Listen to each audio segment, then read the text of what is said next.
two-stroke steps up 1 forks. For 2017, KTM jumped on the air fork bandwagon. The WPF 48mm forks have a much simpler and user-friendly design than the Showa triple-chamber Kayaba PSF 2 forks. 2. Brake pedal. For the last few years, MXA has replaced the KTM brake pedal tip with a 7602 racing tip to extend the pedal 10mm. For 2017, KTM lengthened the brake pedal by 10mm. 3. Brake pads. It is a minor change, but it is worth mentioning that KTM felt its rear brake system was too aggressive. Riders complained that the rear brake was too touchy. They wanted increased modulation for better rear-end control. To accommodate the riders, KTM went with glazed-over brake pads. If you liked the aggressive feel, no problem, just replace the pads with the 2016 brake pads. 4. Carburetor.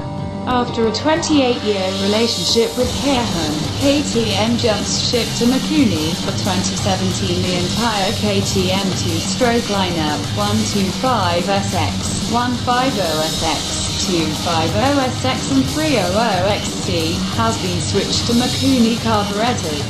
The 250SX now comes with a 38mm Mikuni TMX Kayaba 5 triple clamps. To support the flex characteristics of the WPF fork, a stiffer upper triple clamp was developed to increase rigidity.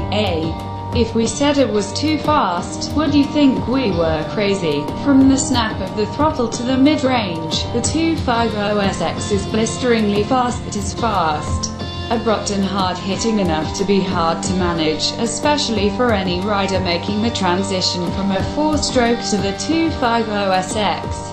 The rear wheel would light up from even the slightest movement of the right wrist. With the increased power and the same transmission ratios as the year prior, the 250SX's shift points, especially from second to third, were extremely short. The engine had ample power from mid to top, but it tipped over very quickly at sign-off.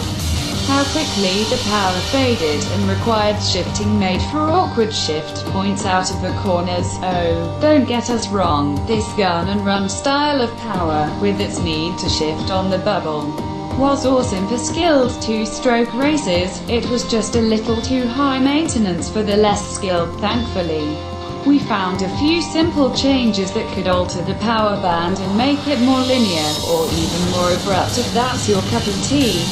Stock gearing on the 250SX's 1450th. With the increased power mixed with the old gearbox, many test riders had issues with the shift from second to third gear, while backing off the power valve helped some.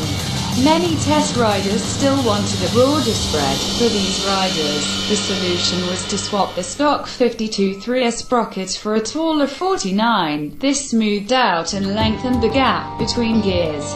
This is just a band-aid fix. KTM needs to rework the gear ratios to work in conjunction with the potent 250SX engine. Their surprise came on the 2017 KTM 250SX. The fork legs are still longer, obvious by the fact that KTM added a third position line on the fork stanchion. The bike oversteered when we slid the fork up to compensate for the extra 12mm in length.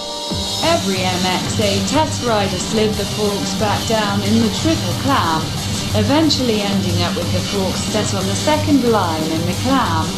At this setting, the 250SX turned on a dime. Additionally, the weird clank that the air forks on the 2016 factory editions exhibited on slap-down jumps was gone. What changed? After getting test reports about the factory edition forks, WP refined the way the forks ramp up. These changes allowed the fork to sit lower in the stroke. Second, WP tapered the fork tube stanchions by 1mm. 1mm may not seem like much, but the difference allowed the forks to flex more laterally, which allowed the 250SX to work in unison with the rest of the bike. We think that the 2017 WP air fork is the best air fork on the market.